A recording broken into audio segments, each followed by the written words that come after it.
आज मैं अपने इस यूट्यूब चैनल में 10th क्लास की बुक फर्स्ट फ्लाइट की एक पोएम लेकर आया हूँ जिसका टाइटल है अ टाइगर इन द जू, एक बाघ एक चिड़ियाघर में, जिसके पोएट हैं लेजिल नॉरिस ने लिखा है इसको। देखें, इसकी हिंदी पढ़ते हैं। This poem contrast a tiger in the जू with the tiger in its natural habitat. This poem contrast, ये पोएम भिन्नता को दिखाती है। टाइगर एक चीते के बारे में, बाघ के बारे में, इन जू जो चिड़ियाघर में रहता है, with tiger in the natural habitat, और एक ऐसे बाघ से जो नेचुरल हैबिटेट में रहता है, प्राकृतिक वातावरण में रहता है। यह पोएम एक ऐसे बाघ की बारे में बताती है जो एक चिड़ियाघर में रहता है, और एक ऐसे बाघ के बारे में बताती है जो अपने प्राकृतिक वातावरण में रहता है।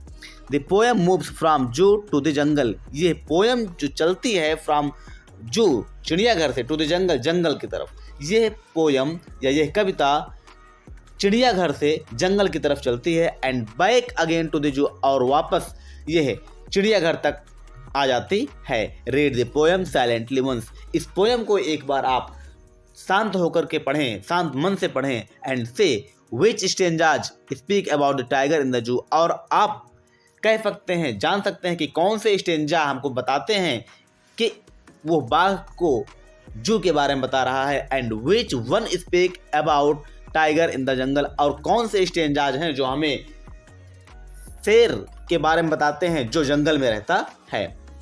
फर्स्ट स्टेंजा की हिंदी पढ़ेंगे हम। He stalks in wide steps.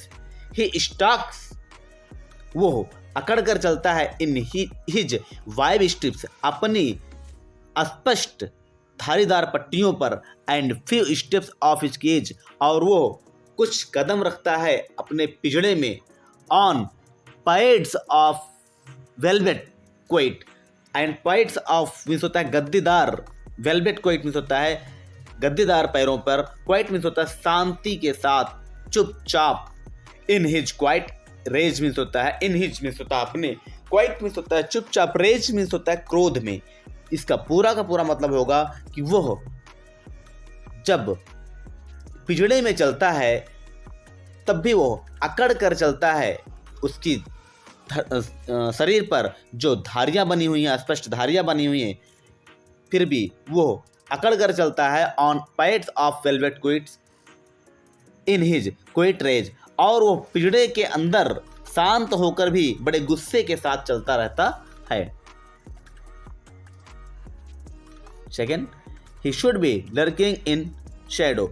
He should B, उसे चाहिए, बी लर्किंग, घात लगाकर बैठे रहना, इन शेडो, अंधेरे में। उसे चाहिए कि वो अंधेरे में घात लगाकर बैठा रहे। Sliding through the long grass, sliding through, वो फरके, थ्रो द लॉन्ग ग्रास, लंबी लंबी घासों से होकर के। उसे चाहिए कि वो लंबी घासों में फरकता हुआ आए। नियर द वाटर होल, कहाँ पर? नियर द वाटर होल, पानी के पास, पानी के जल स्रोत जहाँ से उमड़ते हैं, वहाँ कह सकते हैं तालाबों के पास में आए। वेयर प्लम्प डियर पास, जहाँ पर प्लम्प डियर में होता है मोटे ताजे हिरन, पास लग गुजरते हैं, आते जाते हैं। उसे चाहिए कि वो अंधेरे में घात लगाकर बैठा रहे, और वो लंबी लंबी घासों में सरके, धीरे धीरे घात लगाकर खिसकता रहे। नियर द वाटर होल, पानी के समीप। वेयर द प्लम्प डियर पास, जहाँ पर मोटे ताजे हिरन वो आपस पानी पीने के लिए आते जाते रहते हैं। He should be snarling about houses at jungles is. He should be snarling, उसे दहाड़ना चाहिए, अराउंड द हाउसेज, घरों के पास में, एट द जंगल्स इज, जंगल के किनारे पर, इज मीन्स किनारा। उसे घरों के पास और जंगल के किनारे पर दहाड़ना चाहिए। Wearing his white fangs his clause terrorising the village.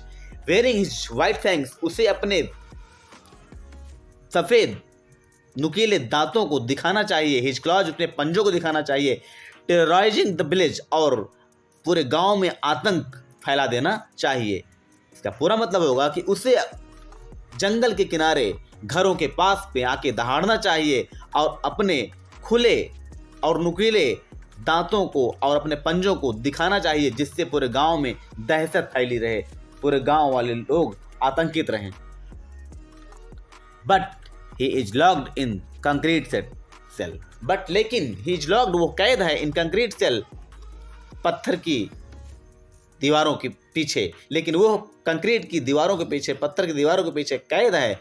His strength behind wars, his strength, उसकी शक्ति, बिहाइंड वार्स, बंधनों के पीछे रह गई है, वो बंधनों में बंध चुका है।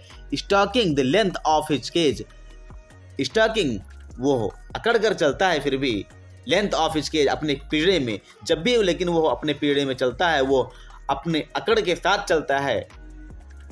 इग्नोरिंग विजिटर्स, लेकिन क्या करता है, इग्नोर करता है विजिटर्स, सभी दर्शकों को, लेकिन सभी दर्शकों को वो इग्नोर करता है, अनदेखा करता है, उनकी परवाह नहीं करता है। लास्ट स्टेंजा देखेंगे, he hears the last voice at night, he hears, सुनता है, लास्ट वॉइस, अपनी अंतिम आवाज को, एट नाइट, रात में, वो रात में अपनी अंतिम आवाज को भी सुनता, कह सकते हो कि वो रात में शहरों में होने वाली अंतिम आवाजों को भी सुनता है। दी पेट्रोलिंग कार्स, और गश्त लगाते हुई कारों की आवाजों को भी वो सुन लेता है। And stairs with brilliant eyes, and stairs, और घूरता रहता है, हिज ब्रिलियंट आइज, अपनी चमकदार आंखों से, एट द ब्रिलियंट स्टार्स, चमकदार सितारों को। वो रात में पूरे शहर की आवाज को सुनता है, या कह सकते हैं वो रातों में शहर की सबसे अंतिम आवाज को भी सुनता है। द पेट्रोलिंग कार्स, चलते हुई, गश्त लगाते हुई कारों की आवाज़ों को सुनता है। And stairs his brilliant eyes, और वो अपनी चमकदार आंखों से चमकदार सितारों को घूरता रहता है, निहारता रहता है। Poet Leslie Norris. प्यारे दोस्तों, आज की पोएम में बस इतना ही। एनसीईआरटी की सभी विषयों का पॉडकास्ट पाने के लिए मेरे इस चैनल को लाइक कीजिए और सब्सक्राइब कीजिए। धन्यवाद।